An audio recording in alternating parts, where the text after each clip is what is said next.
Olá, um bom dia para você, um feliz ano novo nesse 1º de janeiro de 2023. Eu já aproveito para agradecer a sua companhia ao longo de todos os domingos desse 2022 que acabou e para pedir, claro, a sua companhia a partir de hoje e nos próximos domingos de 2023. Claro, com muita saúde, muita disposição, paz, alegria e felicidade. Bom, um ano conturbado na política brasileira, ano de eleições bastante tensas por sinal, e eu convidei aqui para vir hoje ao Política Cruzada os meus colegas jornalistas Alexandre Leal e Vinícius Lemos para a gente discutir um pouco, fazer um balanço de como é que foi esse ano na política brasileira, sobretudo a questão eleitoral. Então eu desejo a vocês dois um feliz ano novo, muito obrigado pela presença. Bom dia, Alexandre. Bom dia, Danilo. Bom dia, Vinícius. Muito obrigado pelo convite. Bom dia a você de casa. Um ano novo de muita paz, saúde, harmonia e de tranquilidade, né? Que o ano que passou foi complicado. Vinícius, bom dia. Obrigado pela sua presença. Olá, bom dia, Danilo. Bom dia, Leal. Bom dia a todos. Pois é, o ano de 2022, eu já tinha falado disso. Foi um ano em que a gente teve a campanha eleitoral mais tóxica pela qual, pelo menos eu já passei. Eu acho que a maior parte de nós também passou, uma campanha bem complicada, e a gente espera que 2023 seja um ano bem mais tranquilo na política, enfim, na questão geral, Brasil como um todo. Pois é, vamos fazer um balanço de como é que foi esse ano aqui da política. E claro, com o meu companheiro aqui de todos os domingos, meu colega Victor Fernandes, ele separou alguns pontos para a gente começar a balizar essa conversa. Não é isso, Victor? Bom dia para você. O que você separou aí para a gente? Danilo, a gente acompanhou ao longo dos últimos 4 anos a dificuldade do governo Zema de construir uma aliança definitiva na Assembleia Legislativa, né? Mas primeiro, bom dia para você, para o Alexandre Leal, para o Vinícius Lemos e para quem nos acompanha aqui na TV Paranaíba. Mais recentemente, a gente acompanhou aqui em Minas Gerais um distanciamento muito grande entre legislativo e executivo. Isso tende a mudar um pouco neste ano com a posse dos novos deputados eleitos. Um pouco, porque mesmo com uma composição mais favorável, ainda há resistências em alguns partidos para aderir ao governo Zema. Embora tenha vencido a eleição em primeiro turno, Zema deseja ter pelo menos 48 dos 77 deputados ao seu lado para poder aprovar propostas de emenda na Constituição Mineira e outros projetos de lei de grande importância. Até agora, no entanto, as negociações apontam para uma base real de 32 aliados. O governo está tentando conduzir a manutenção do atual bloco governista, formado por 9 partidos e 17 deputados, e atrair também o apoio do Partido Liberal, PL, que terá uma bancada de 9 deputados. O cenário é melhor que o governo anterior, porque agora ao menos Romeu Zema teria uma base partidária, graças ao PL principalmente, porque o novo partido do governador teve um péssimo desempenho nas eleições estaduais proporcionais. Com essa base de pelo menos 32 deputados, Romeu Zema teria facilidade de aprovar projetos de lei. Mas seria mais difícil aprovar projetos de lei complementar ou uma PEC, por exemplo.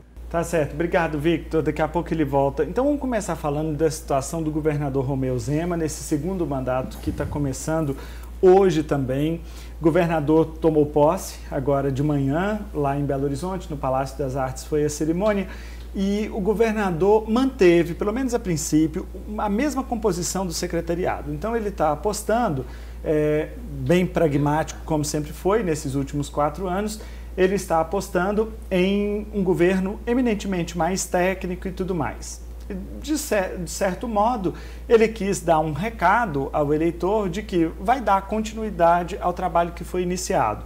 Porém, há um cálculo político que precisa ser feito. O Vitor disse aí, ele tem uma base razoavelmente consolidada na Assembleia Legislativa, mas também uma oposição muito forte, fortalecida principalmente pela robusta bancada que o PT conseguiu fazer na Assembleia Legislativa, e o governador sempre foi, continua sendo e é muito crítico ao PT. Então isso, de certa forma, deixa o ambiente nessa bancada petista na Assembleia um tanto quanto assim fissurado. Por outro lado, o PSD, que foi quem disputou a eleição contra o governador, na figura do então candidato Alexandre Calil, também fez uma bancada robusta na Assembleia. muito também em razão da candidatura ao governo do Estado. Só que o PSD é aquela coisa sempre muito assim, né? Então, parte dessa bancada já começou a migrar para o governador antes mesmo do novo governo começar. Vinícius, vou puxar por você. O governador vai ter um ambiente mais tranquilo e menos hostil do que teve no começo daquele primeiro mandato? Danilo, eu imagino que ele vai ter um ambiente um pouco mais de... Ele vai ter que fazer uma negociação maior. Por quê? A gente tem um ambiente no Brasil em que o PT sai fortalecido, ainda que no Congresso a situação seja um pouco diferente. Mas a força política é grande e aqui a gente tem essa força política. Eu acho que ele vai ter que negociar melhor. Talvez seja o grande desafio dele em fazer essa negociação nesse momento. Ainda que ele mantenha esse ambiente de continuidade do governo dele, eu acho que ele vai ter que saber negociar melhor dessa vez. Porque se ele tinha, por exemplo, um ambiente, no geral, um pouco mais favorável a ele no mandato anterior, ele agora já vê as coisas mudando um pouco, pode ser que dessa vez seja um pouco mais complicada a negociação. Alexandre, e tem um componente que eu acho interessante, que o governador teve dificuldade, e eu preciso resgatar aqui a memória do deputado Luiz Humberto Carneiro, que morreu em razão da Covid, mas que foi o primeiro líder dele na Assembleia Legislativa lá no começo do primeiro mandato. E por diversas vezes esteve aqui o deputado Luiz Humberto no Política Cruzada, e uma das coisas que ele falava é isso: o governador ele tem dificuldade desse jogo da política, esse jogo da negociação, que é o que o Vinícius estava fazendo. Então, foi muito assim, fissurado no início, muito cheio de solavancos, a relação dele com a Assembleia. Houve, inclusive, aquela ruptura com o presidente, então presidente da Assembleia, deputado Agostinho Patrus, começou a caminhar com ele, depois soltou, pulou de canoa, e isso gerou uma situação bastante complicada lá. Mas eu acho que o governador agora está, primeiro, mais experiente, porque já são 4 anos de mandato, começa por aí, e também, para além da experiência, ele sabe que tem coisas que podem ser negociadas sem prejudicar aquilo que ele tanto defende, que é essa jogatina política, esse politiquês. Não precisa chegar a isso, mas com diálogo se constrói política também, né? E eu acho que logo depois que o governador foi reeleito e depois da eleição do Lula, sob pressão, né, das pessoas perguntando como é que ia ser a relação dele com o governo federal, já que ele apoiou o presidente Bolsonaro, a reeleição do Bolsonaro. Ele subiu no palanque aqui em Minas Gerais para a reeleição do Bolsonaro, mas logo depois da eleição do Lula, ele sinalizou de que apoiaria o governo se o governo fosse reconheceu a vitória imediatamente, e disse que iria, né, se o governo estivesse com pautas que ele defendesse também, ele apoiaria. E eu acho que o grande fator, né, da busca do diálogo e principalmente, né, aqui na Assembleia, mas com repercussão também no Congresso, né, é a vontade que o governador com certeza tem de ser candidato em 2026. Então eu acho que ele vai querer, claro, fazer um outro bom governo. Acredito até que essa postura, essa posição dele de buscar pessoas técnicas e repetir mais ou menos o governo que ele fez, é justamente porque foi um governo que deu certo. A área de saúde foi muito bem administrada num momento que nós tivemos uma pandemia muito séria. Inclusive, né, na contramão de direção do que vinha praticando o governo federal. Exatamente. Desde o início, ele fez o que os críticos a Jair Bolsonaro falaram, que o presidente tinha uma grande chance com a pandemia de solidificar a reeleição, né? A possibilidade da reeleição, porque era um problema de saúde pública, um problema sanitário que o país e o mundo nunca tinham vivido numa proporção dessa, né? Pelo menos nestes séculos, né, que nós temos acompanhado. Então eu acho que ele vai sim buscar diálogo, porque ele vai querer a reeleição. enfim, já é o tabuleiro, eu acredito, para 2026. E a gente tem que lembrar, só te cortando, Danilo, pegando esse gancho aqui do Léo, que ele hoje é o grande nome do Novo no país. Na verdade, ele é o Novo. O Novo. Exato. Que é quem tem mandato. Né? Exatamente. Então, assim, ele tem mais essa carga, até porque o partido vai mirar muito no que ele fizer, para que ele mantenha ali esse diálogo, essa conversa. O partido está dependendo muito dele. Agora, o novo foi descartado. Isso, o fundador. Agora, o novo este novo de agora do governador Zema não é o mesmo novo de 4 anos atrás. Isso. Inclusive, que não aceitava negociação, não aceitava composição de chapa. A chapa de Zema, nestas eleições de 2022, que foi novamente puro sangue, tendo Matheus Simões, também do Novo, como vice, só foi puro sangue por conta da intervenção do tucanato mineiro lá em Belo Horizonte, sobretudo na figura do ex-governador Aécio Neves, que colocou água nos planos deles. O PSDB federou com Cidadania. O governador Zema queria o radialista, apresentador, jornalista Eduardo Costa como vice, que estava no Cidadania, o PSDB não liderou. Então, quer dizer, naquele arranjo ele ficou esperando, demorou demais para decidir a vaga de vice por conta do PSDB. Mas o que eu estou querendo dizer com isso?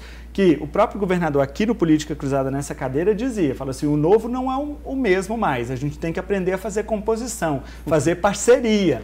Foram as circunstâncias que levaram essa chapa puro sangue, né? As circunstâncias levaram. Agora, é claro que o governador Zema teve um papel muito importante para Jair Bolsonaro, principalmente no segundo turno. No primeiro turno ele se manteve distante porque ele estava preocupado com a eleição dele, inteligente que só, porque a gente não sabia qual era o tamanho da temperatura da eleição naquele momento do primeiro turno. Isso. Então ele fez muito bem.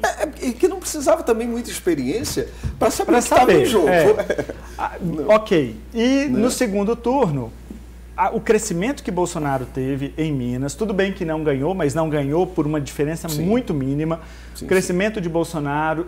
Ele esteve várias vezes em Minas Gerais. Muito por causa de Zema. Por causa de Zema, por causa desse apoio. Então, isso valeu. Só que o que foi a leitura que o Zema fez? Acabou a eleição, e é isso que eu acho que é o mais bonito da política. Acabou a eleição, acabou. Daqui para frente não tem mais eleição, é governo. Então, é isso que foi o recado que ele quis dizer. Né? No próprio domingo de eleição do segundo turno, ele parabenizou a vitória de Lula e disse que ia buscar o diálogo. A pergunta é, Lula está aberto ao diálogo com Zema? Essa é a primeira interrogação que a gente vai fazer e aí tem algumas variáveis importantes. Primeiro, o adversário de Zema em Minas, que foi o senador Alexandre Silveira, deve compor o Ministério de Lula, ou um cargo importante na gestão de Lula. É um grande parceiro dele. Por exemplo, no Ministério de Minas e Energia. E segundo, o líder do PT no Congresso Nacional, o deputado Reginaldo Lopes, é um nome em potencial para disputar futuras posições, seja no Senado, seja no Palácio da Liberdade em Minas, que também, então, Lula começa a olhar, e o PT começa a olhar, a importância que tem Minas nesse jogo e até que ponto uma eventual aproximação com Zema pode ser positiva ou não, porque o Zema ele tem 2 caminhos também, se figurar como candidato da direita, um candidato mais conservador em contraposição à esquerda de Lula para ser o nome à presidência da República em 2026. No entanto, esse nome conservador tem também ali na corrida, no gargalo, o governador eleito, empossado hoje, de São Paulo, que é ex-ministro de Bolsonaro, Tarcísio de Freitas. E o próprio Bolsonaro, que pode ser alguma coisa daqui a 4 anos, ninguém sabe. Então, quer dizer, tem muita interrogação ainda daqui para frente. A gente vai começar a observar isso, acredito eu, nos próximos sinais que a gente vai ver daqui por diante. Né? Eu acho que o nome do Tarcísio, ele é forte para isso, porque, como os analistas dizem, São Paulo, com a eleição do Tarcísio, virou uma espécie de bolsão do bolsonarismo. Né? É como se fosse aí um cartão de visita para o bolsonarismo. Não necessariamente com o Jair Bolsonaro como candidato, mas dali sair né?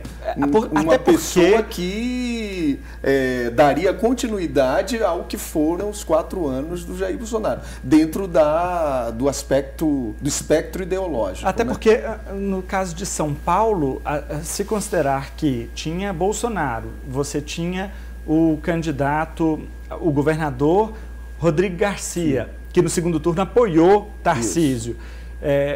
A vitória do Tarcísio ainda tinha tudo para ser mais expressiva do que foi.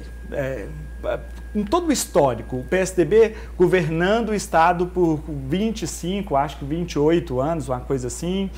O PT com gestões muito mal avaliadas, a própria gestão de Fernando Haddad na Prefeitura de São Paulo não foi exitosa, né, do ponto de vista, pelo menos, do recall assim, da população.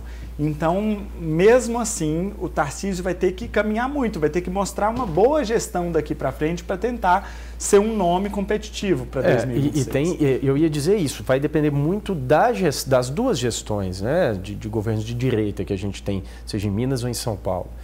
Vai depender do que eles fizerem para conseguir uma força política para uma disputa de presidência. Mas a vitrine de São Paulo é maior. Claro, claro. Ainda que Minas tenha sido muito importante nessa eleição.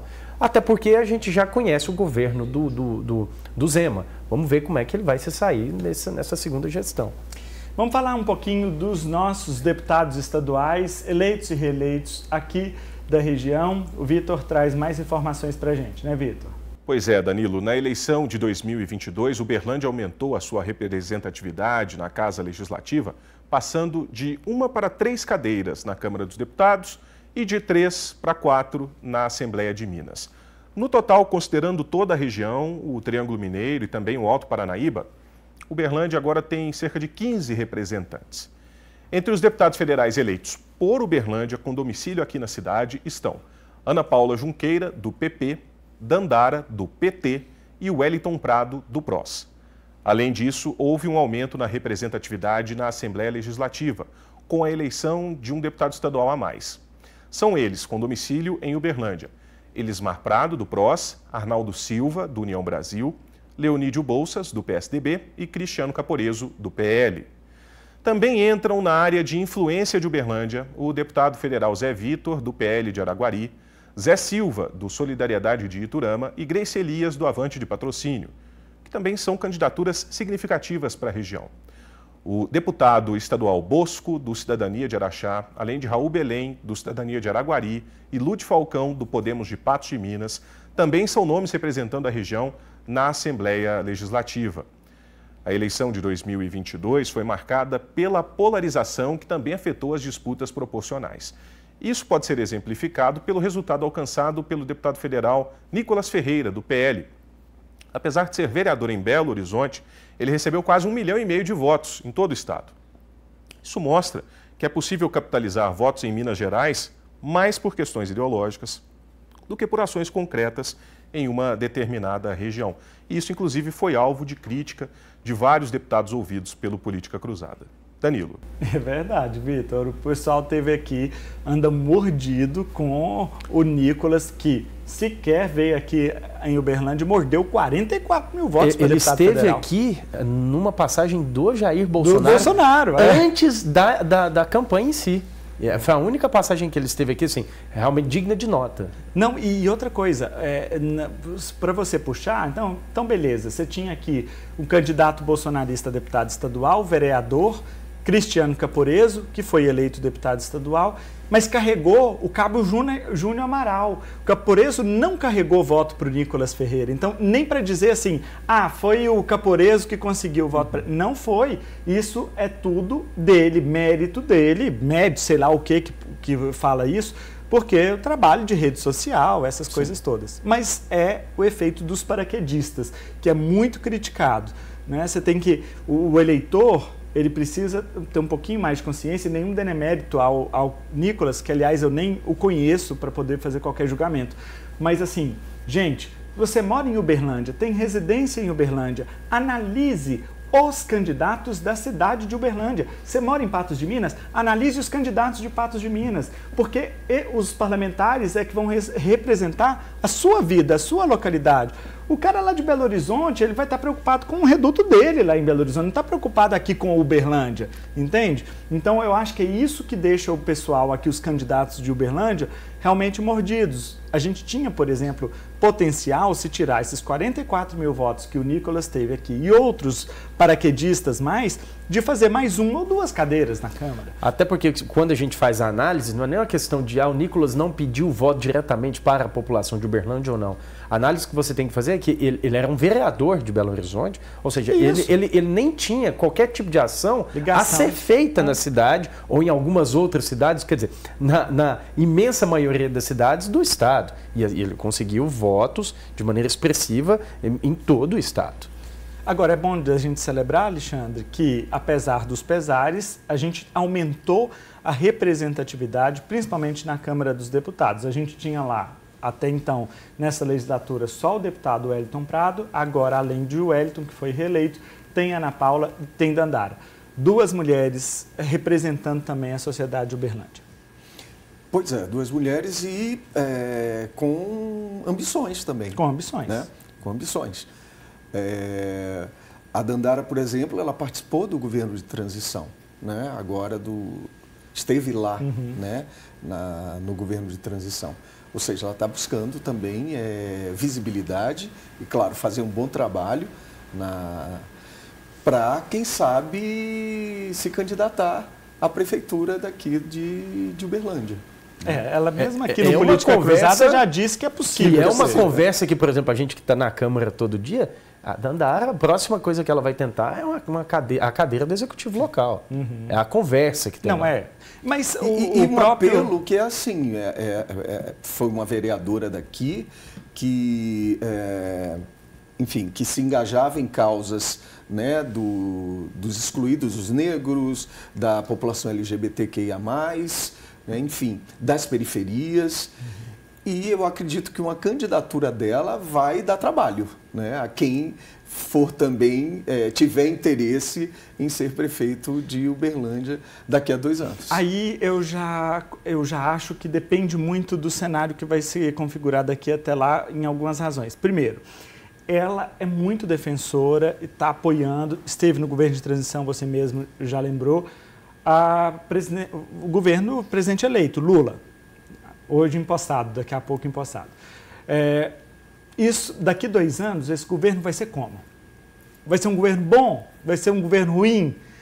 O desempenho do governo Lula pode prejudicar uma eventual candidatura de Dandara, como pode impulsionar uma eventual candidatura de Dandara. Se for um governo exitoso, e ter o apoio do presidente da República também é importante. E ela também tem que demonstrar um trabalho sério. E afinidade com o governo. Não, e um trabalho sério dentro da Câmara Federal para que ela também tenha nome. Mas será que, ainda que o desempenho do governo Lula não seja bom, aqui regionalmente, no município, será que essa repercussão seria tão grande?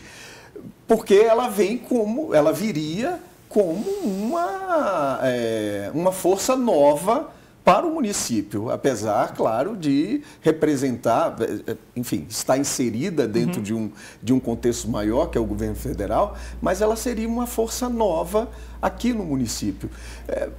Eu entendo, não sei, é algo que pode... Eu entendo que sim, por uma razão. Se você analisar, o presidente Bolsonaro foi eleito numa crítica contundente do PT. O país odiava o PT quando o presidente Bolsonaro foi eleito. 2 anos depois, diante das circunstâncias que se deu o governo, tudo o que aconteceu, o governo dele já estava em queda. A eleição municipal com o apoio do Bolsonaro não representou tanto êxito. Então, uma eleição federal, uma eleição municipal com o apoio de Lula depende muito de como que o Lula vai estar, principalmente quando a gente fala do PT em Uberlândia. O PT em Uberlândia, o Lula teve baixíssima votação aqui, Bolsonaro teve mais de 60% do eleitorado, tanto no primeiro quanto no segundo turno. Historicamente, o PT em Uberlândia teve gestões muito conturbadas, a lembrar a gestão do ex-prefeito Gilmar Machado, que se for colocar, ligar Gilmar a Lula, a Dandara, ao PT de Dandara, pelo menos, porque os dois não têm ligação nenhuma, mas ao PT de Dandara, isso pode também afastar o eleitor. O governo do ex-prefeito Zaire Rezende, lá atrás, antes de Odelmo, que teve, o PT participou do governo, era um grande integrante do governo, pelo menos até ali o último ano do mandato dele, também foi muito ruim do ponto de vista da repercussão pública. Então, assim, tem essas lembranças. O governo Pimentel em Minas também foi ruim, o governador Zema está sempre lembrando isso. Então, eu acho que a Dandara teria uma certa dificuldade. Agora, não podemos deixar de dizer que ela teve 30 mil votos, eu acho que foi isso, 30 mil votos aqui em Uberlândia, só do eleitor de Uberlândia. Então, é importante. Eu já começo a achar que essa figura da Dandara, a mulher preta da periferia, que chegou lá, que usa o turbante, e tudo mais, sempre muito expressiva de votos, porque na primeira eleição dela ela foi a vereadora mais votada de Uberlândia, agora também com 80 mil votos para deputada federal na primeira vez, é uma expressiva votação, mas você olha que o partido investiu muito na campanha de Dandara. Não teria o partido alguma intenção maior para Dandara? Não duvido, não porque duvido. Ela teve muito incentivo, inclusive fora daqui. Dandara teve muito voto fora de Uberlândia. Muito voto fora de Uberlândia, enquanto que o trabalho dela até agora foi só em Uberlândia. De onde vieram esses votos? Do apoio do partido, inclusive financeiro. O partido apoiou financeiramente a candidatura dela. Sim. Agora, Danilo, a pergunta que eu te faço da conversa que vocês tiveram, ela demonstra essa vontade de tentar a cadeira do Executivo, de ser prefeita em Uberlândia, ou é uma coisa que ela deixa em suspenso, até por uma questão partidária? Ela diz que é soldado do partido, que vai estar disposto, mas é evidente que quem entra na política local deseja chegar a prefeitura da cidade. Agora, uma outra situação que eu acho importante a gente lembrar aqui ok, Dandara pode ser uma potencial candidata competitiva para a prefeitura, beleza. Quais são os concorrentes dela? E hoje a gente tem um vácuo. Né? Então, quais são os concorrentes? Hoje, na política de Uberlândia. Isso é importante. Nomes assim... Não existe um vácuo, na verdade. Isso nunca vai existir, mas nós não temos nomes de grande repercussão popular. De grande... se você... o último que a gente percebe é o próprio Odelmo, que está aí no governo. Claro, mas se você olhar hoje, Alexandre, Vinícius, então quem tem potencial em Uberlândia pelo resultado das eleições de 2022? Primeiríssimo lugar, sem dúvida, Ana Paula Junqueira, que teve 60 mil votos do eleitorado de Uberlândia. Foi a deputada majoritária em Uberlândia, sim, é mulher do prefeito. Mas a Constituição impede ela de ser candidata, por ser mulher do prefeito. A única hipótese possível seria uma eventual renúncia do prefeito Odelmo no ano que vem, no início do ano que vem, para dar tempo da compatibilidade, da continuidade do governo. O que também é completamente rechaçado por eles, pelo grupo deles e tudo mais. Então, acredito que a Ana Paula não é opção para 2024. 2024. E o vice? As eleições municipais. Aí, então tirando a Ana Paula, tem o grupo do prefeito. Sim. O vice está tentando de todas as formas tentar viabilizar seu nome como potencial candidato, mas ainda não pegou.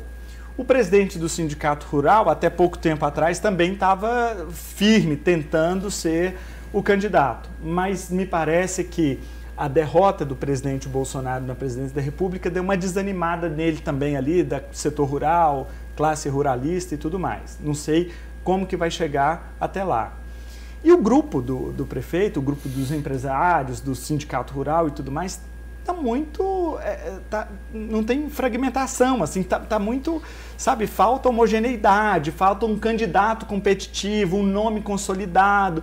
Alguém que já tenha dado as caras. Unidade, né? E assim, eles têm um grande problema pela frente. Eu acho que o grupo do prefeito Odelmo tem um grande problema pela frente. Então, vamos enxergar outro potencial candidato, o próprio Cristiano Caporeso.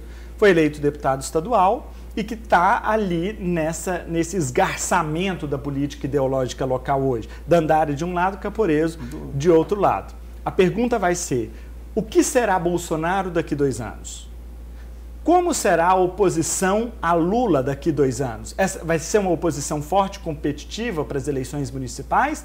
Ou não? Vai ser uma oposição sem expressividade, que não tem vontade? E também resta saber se o partido vai ter disposição de ter um candidato a prefeito aqui, a depender de quem que esse grupo do prefeito Adelmo vai lançar. Porque aí teria um problema ainda maior, porque você teria 2 candidatos praticamente disputando o mesmo eleitorado, que é ali do grupo do prefeito Adelmo. Então, são assim perguntas que... Eu volto a dizer, vai depender muito da atuação dos deputados, sejam os estaduais ou os federais também, para a gente saber como é que vai ser o nome, quem vai ser o nome aqui na cidade. E os sinais que o prefeito Adelmo vai dar, de agora em diante, porque até agora ele não deu nenhum sinal, mas de agora em diante ele precisa dar, porque a eleição municipal começou há muito tempo. Já a partir de amanhã, segunda, dia 2, né? Vamos lá, Vitor. Vou trazer o Vitor de volta aqui para trazer mais um destaque para a gente. Vitor, você. Uma relação mais amena entre os poderes, um maior cuidado com a política ambiental e a volta das indicações políticas. Essas são as principais perspectivas, Danilo, para o futuro governo Lula. Vamos começar então pela última. O presidente que toma posse hoje mostrou o cartão de visitas ao indicar um velho conhecido para o BNDES, Aloysio Mercadante. O economista, inclusive, participou da campanha do petista, o que obrigou o novo governo a arcar com o custo político de mandar para o Congresso uma modificação da lei das estatais, aprovada a toque de caixa.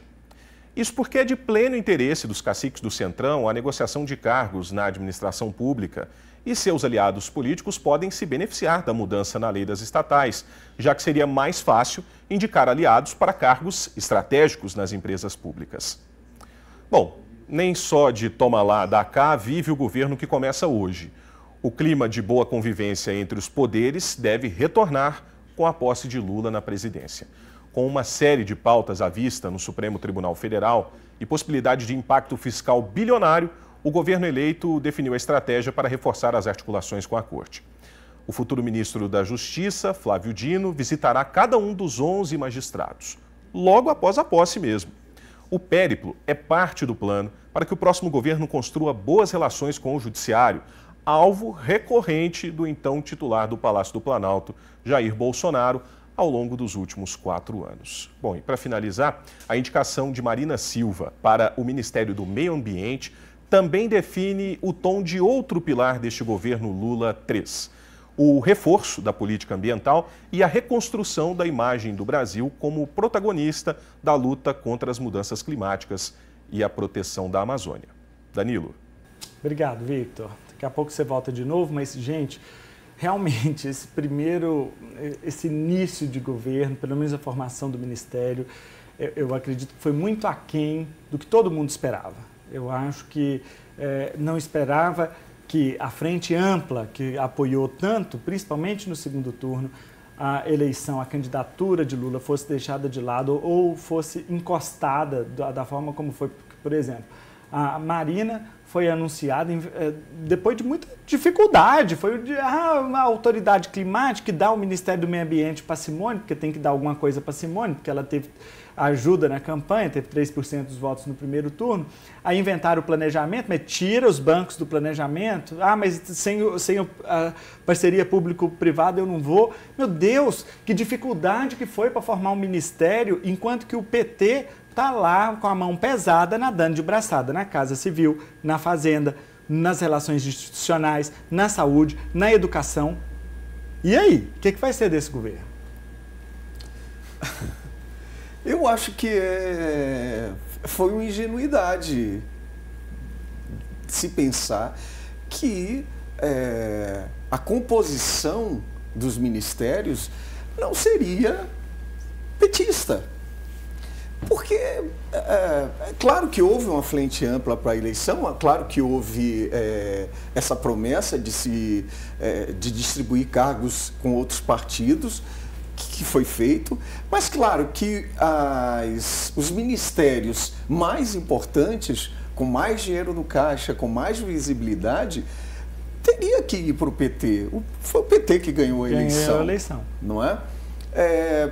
Até os próprios críticos que fizeram crítica a essa composição, possivelmente quem é político, né, em outros momentos também tiveram em sua composição, enfim, pessoas do próprio partido. Claro. Já que você ganha a eleição, já de olho na próxima, o Lula diz que não vai ser candidato de novo.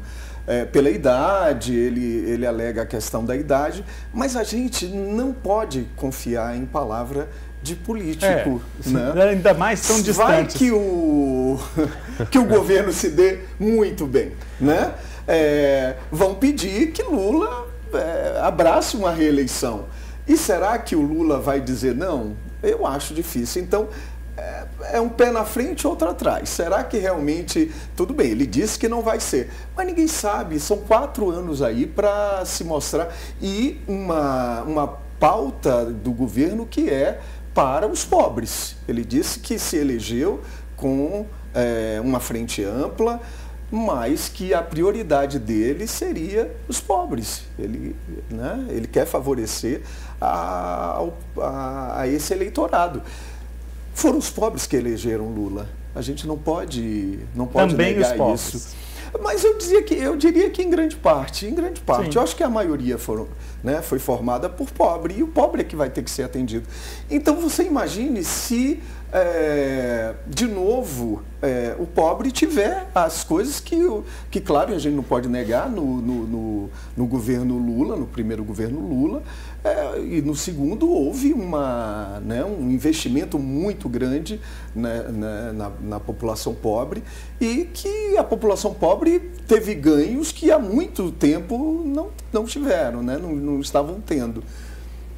Então, eu acho que eu não me espantei com essa composição. E vamos pensar... É claro que eu gostaria que fosse mais democrático, principalmente na questão da Marina e da Tebet, que demorou muito para se... Demorou muito. Eu ouvi alguns analistas e concordei de que Marina e Tebet teriam que ser os primeiros nomes a serem divulgados nos ministérios, né? Porque a Marina, vamos usar a palavra, perdoou o grande mal que o PT fez com ela, né? Em todos os sentidos. Em todos os sentidos. Principalmente na campanha última. E a Tebet, a despeito do MDB, ela disse que subiria no palanque, que a partir de amanhã, ela disse, né? No dia e foi muito importante para a vitória de Lula. Sim, sem dúvida que foi. E que o PT tentou relativizar, mas foi muito importante. Porque ninguém relativizou quando ela disse que queria, ao contrário. Todo mundo ficou esperando o pronunciamento dela. Você pode relativizar o apoio de Ciro, que não teve. Não, completamente. Mas o da Simone o apoio de Ciro foi apenas uma mera formalidade. Mera formalidade. Porque a Simone subiu no palanque mesmo. Inclusive, a fala de Ciro parecia que ele estava dizendo assim, eu estou aqui engolindo esse sapo. É uma coisa constrangedora. Então, eu acho que, eu concordo, eu acho que a Tebet e a Marina deveriam ter sido os primeiros nomes anunciados, né? Mas vamos pensar que nesse momento o PT está com uma força política muito grande. E vamos além. Quem venceu essa eleição não foi somente uma frente ampla, foi o nome do Lula. Porque o PT já teve uma eleição com o Haddad, tudo bem que é um nome que nem todo mundo agrade a todo mundo, mas é um nome que já disputou uma eleição contra o Bolsonaro e perdeu. E quem ganhou dessa vez foi o Lula, o nome do Lula. A figura claro, dele. Com apoios e tudo, porque ninguém vai também vencer sozinho. Mas é o nome dele, é a grande figura do PT que levou a essa eleição. E eu acredito que dizem que não haveria outro nome para derrotar o Bolsonaro. Porque se o próprio Lula já foi difícil, porque foi difícil, não foi uma eleição tranquila para o PT. Agora, o lance do PT é o seguinte, ele está fazendo várias apostas e ali você via, durante o governo de transição, a presença da presidente do PT, a deputada Gleisi Hoffmann, a todo instante, em todas as negociações, no anúncio dos ministros e tudo mais. Então, o PT, na figura da presidente Gleisi Hoffmann, teve um papel muito importante também na escalação dos ministros. E quando, por exemplo, escolhem Fernando Haddad para a Fazenda é uma aposta que o PT está fazendo nessa eventual desistência de Lula numa possível reeleição. Caso de fato Lula decida não ser o candidato à reeleição daqui a 4 anos, o PT precisa ter nomes competitivos. Se o Haddad consegue fazer um bom desempenho na economia, todo mundo sabe que a economia dá voto. O brasileiro é muito sensível à inflação, desenvolvimento econômico e tudo mais. Então, pode projetar o nome de Haddad como potencial candidato. Quando você coloca, por exemplo, o Rui Costa na Casa Civil e alguns projetos importantes, o Lula já mencionou que tem o desejo de voltar, por exemplo, com o PAC, o Programa de Aceleração do Crescimento, que foi a grande vitrine de Dilma, à época ministra da Casa Civil, para conseguir a sucessão de Lula. Então, Rui Costa, que há pouco tempo disse, olha, se o Lula não puder ser o candidato, serei eu. A Dilma poderia voltar? Poderia voltar como candidata? Sim. Agora sim, porque já está passando mas ela não teve, né? Ela não teve. Ela não teve. Não, e ela não foi teve destituída, mas os direitos políticos dela não foram suspensos. O presidente do Supremo na época, Lewandowski, manteve os direitos. Eu percebi que o Lula, não sei se só como uma forma de reconhecimento ou agradecimento, a Dilma, ela era a todo momento exaltada. Todo momento exaltada. Mas eu diria mais que a própria população, quando a Dilma aparecia ao lado de Lula, as pessoas exaltavam muito, ovacionavam muito. Não, mas as pessoas do núcleo deles, do nicho deles. Não, e dos eleitores do Lula. Dos eleitores do Lula. Mas, dos assim, eleitores se do você Lula. olha, o governo Dilma II foi assim um desastre. Mas dúvida. Mas tem uma característica de a Dilma ser injustiçada. Sim, o que me provou-se parece que as pedaladas fiscais não foram pedaladas fiscais. Sim, né? Mas o governo era desastroso. Certo, e que criou-se a coisa de que foi um golpe. O que me parece mesmo engendrou um golpe. E o menino também, o que era presidente da Câmara, como é o nome dele? Eduardo Cunha. O Eduardo Cunha. O que me parece, na verdade, é que essa... Não sei, eu estou chutando. Exaltar o nome da Dilma era mais para que você inflamasse a base daquele núcleo duro mesmo do PT. Esse núcleo que concorda com a retórica do golpe. Até porque o Lula meio que deu ele meio que descolou um pouco a imagem dele com a da Dilma por conta das críticas que aconteceram no segundo governo dela, né? Antes do impeachment. Ainda que a gente possa discutir o impeachment, mas... ele até admitiu que ela cometeu erros, né? Sim, agora, quando ele exaltava, quando a gente tinha a figura da Dilma sendo aplaudida, me parecia mais aquela coisa, temos a nossa mártir aqui conosco, mas para aquela parte do eleitorado já convertido. Tanto que ele quer despachar ela para uma embaixada, uma coisa longe do governo. Ela é importante para o PT, parabéns, foi ótimo, mas fique longe daqui. Gente, deixa eu chamar o Vitor mais uma vez, que ele tem mais um assunto para a gente. Vitor, de volta a você. Pois é, Danilo, uma amostra do poder de negociação e articulação do novo governo foi apresentada há cerca de 2 semanas com a votação da PEC da transição no Senado e na Câmara. Quem esperava uma adesão maciça se surpreendeu, mas a verdade é que os caciques do Centrão aproveitaram para valorizar o passe e travar um tema importante para o governo que assume hoje. O resultado é que a PEC acabou aprovada com algumas mudanças, mas foi aprovada, o que mostra a disposição das novas forças políticas de encontrarem consensos para as prioridades indicadas pelo governo Lula. A PEC prevê autorização para exceder o teto de gastos em cerca de 168 bilhões de reais, sendo que destes, algo em torno de 145 bilhões são para o pagamento do Bolsa Família de R$ 600 reais a partir deste ano. A votação também foi o primeiro embate de forças entre o presidente da Câmara e candidato à reeleição no cargo, Arthur Lira, e as forças da articulação política do PT, que acabaram contando com uma ajudinha do STF. O Supremo acabou com a validade das emendas de relator, o chamado orçamento secreto, que mudou toda a articulação envolvendo a PEC da transição. Danilo. Pois é, essa PEC aí, ela começou com o nome de PEC da transição, depois ganhou o nome de PEC do estouro, PEC da gastança, enfim. Não, foi concomitante esses três concomitante. Teve não. Um grupo chamava gastança, e outro de estouro, outro chamava transição. Mas, assim, é bom que se diga o seguinte, a proposta do governo não foi PEC de transição, porque o governo propôs uma alteração sem prazo limite, ou seja, durante todo o governo. Não havia o período de transição. Quem a tornou PEC da transição foi o Congresso Nacional. E diga-se de passagem, com diálogo do governo, que a gente precisa celebrar. Então vamos lá, PEC da transição que tornou-se da transição. Ela começou como PEC da gastança, porque fazia um salvo-conduto nas contas do governo por tempo indeterminado. Então, inclusive os 4 anos de governo. O Senado ajustou para 2 anos. A Câmara ajustou para 1 ano. 1 ano voltou para o Senado e o Senado concordou com 1 ano. PEC da transição promulgada por 1 ano. Aí sim é a PEC da transição, porque ela vai vigorar durante 1 ano do governo de transição, de ajuste. Por quê? O governo que foi eleito e começa hoje é um governo que vai ter que trabalhar com o orçamento do Bolsonaro, do governo anterior. Então, nada mais justo de que fazer 1 ano para que ele administre o orçamento e depois ele elabore a sua peça orçamentária no final deste 2023 e aí coloque as suas prioridades de acordo com o seu plano de governo, suas políticas prioritárias e tudo mais. A grande questão central é o que vai ser feito do teto de gastos, o que vai ser feita da âncora fiscal, quanto que isso é importante ou não é importante para o novo governo. Então eu acho que esses pontos a gente precisa colocar, Alexandre.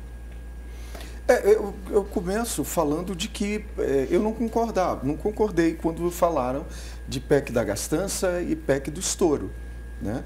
O projeto que foi enviado para a sanção do orçamento do governo Bolsonaro para 2023, todo mundo concordou que era uma peça de ficção, né?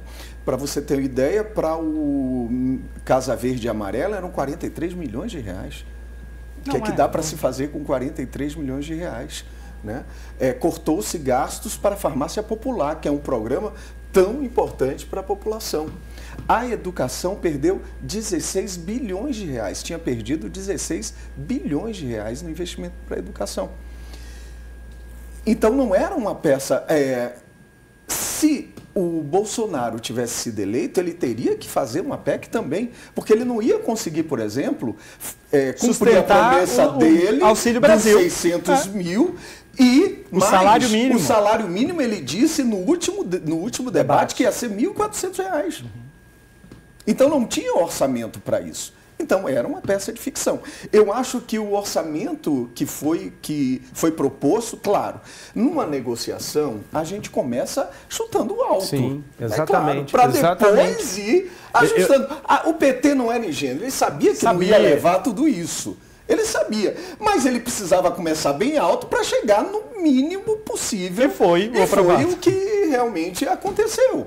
Eu acho que o PT saiu muito satisfeito com... Sim. Porque ele sabia que isso era um jogo político, um jogo de negociação, que é da regra do jogo mesmo. Você chutar alto, toda vez, às vezes não. Quando a gente negocia salário, a gente joga lá em cima, a gente não começa com o menor. A gente joga lá em cima para conseguir o que a gente quer. E o governo vai começar, na verdade, já começou com grande capital. Então ele vai chegar com essa negociação, estou com moral, eu quero fazer isso, eu acho que eu tenho apoio popular para isso. Ele vai tentar uma coisa mais ousada, claro. Ingenuidade, a gente vai falar, não, vou tentar uma coisa mais humilde aqui. E quando ele pega o orçamento e vê todas aquelas... a equipe de transição pega vários problemas, quando entra ali no governo, pelo menos foi o que foi divulgado, olha, temos problemas em várias áreas, desconhecimento, má administração, em geral, a crítica feita, ele vai pegar tudo aquilo, ele vai tentar fazer uma coisa um pouco mais ousada. É aquele período de lua de mel com o eleitor. Ele vai tentar alguma coisa, como ele já mudou essa questão Você dá um sinal, né? Não, ele mudou a questão da lei das empresas estatais. já usando parte desse capital político. Sim, porque ele tem uma gordura para queimar ali nessa lua de mel. Que a mudança das leis estatais beneficiou muito mais o Centrão do que o mercadante, porque, segundo se cogitou, o mercadante não teria problema porque ele não participou da campanha, ele participou do governo de transição. Que é uma depois de eleito. Isso aí foi uma justificativa que deram para dizer que a mudança não beneficiava o mercadante. Mas eu acho que é uma interpretação legal conturbada, difícil. Sim, pode ser. Porém, eu concordo quando você diz que não foi para ele, porque o Lula podia botar ele no desenvolvimento econômico que deu para o Alckmin, por exemplo. Exatamente. Então podia botar ele em outro espaço do governo. Acho que não é o problema muito BNDES. mais para o Centrão do que para o próprio Agora, mercadante. foi ruim. É ruim. Sim. Foi uma lei difícil de ser aprovada no governo Temer, muito recente para ter sido alterada agora. Não precisavam ter feito isso. Mas era uma questão de campanha. O eleitor do PT, o eleitor que votou no Lula, ele ia cobrar isso do partido. Não ia ter como o partido simplesmente ignorar isso. A verdade é que o Lula, pela experiência que ele já teve, ele sabe que precisa dividir o bolo muito bem dividido para conseguir governar. Tanto é que ele, na última hora, quem não se lembra do Tchau, Querida, foi chamado lá para tentar salvar o governo Dilma. Ficou num hotel em Brasília, negociando para ver se dava tempo ainda de salvar, mas ele foi chamado muito tarde. Agora, eu tenho até também outra crítica a fazer aos mercados, né? Essa entidade que a gente... Eu acho que os mercados, por exemplo, deram muito mais... Claro que é uma característica deles, é fato. Mas eu acho que eles se preocuparam muito mais com o anúncio do futuro ministro ou críticas a quem, do que a convulsão que a gente estava vivendo, né? A gente não viu o mercado falar de situações graves que nós vivemos, tinha ali principalmente no final da eleição. Mas a questão foi que você tinha um garantidor do mercado no governo Bolsonaro, que é a figura do ministro da Economia, Paulo Guedes. O ministro da Economia, Paulo Guedes, ele é um economista, um técnico do mercado financeiro, atuante e muito respeitado no mercado. E que o mercado... E isso serviu para acalmar o mercado. E que o mercado dizia que estava no caminho certo, mas depois começaram... Depois que tudo se solidificou e que o Paulo Guedes disse que ia de férias, eles começaram a elencar as dificuldades que o governo Lula vai ter em função do governo que Guedes, do planejamento econômico que o Guedes fez. É evidente que se você pegar, não precisa ser nenhum especialista para imaginar, olha, você tinha a figura do superministro da Economia, que é o Paulo Guedes, um cara do mercado, parará.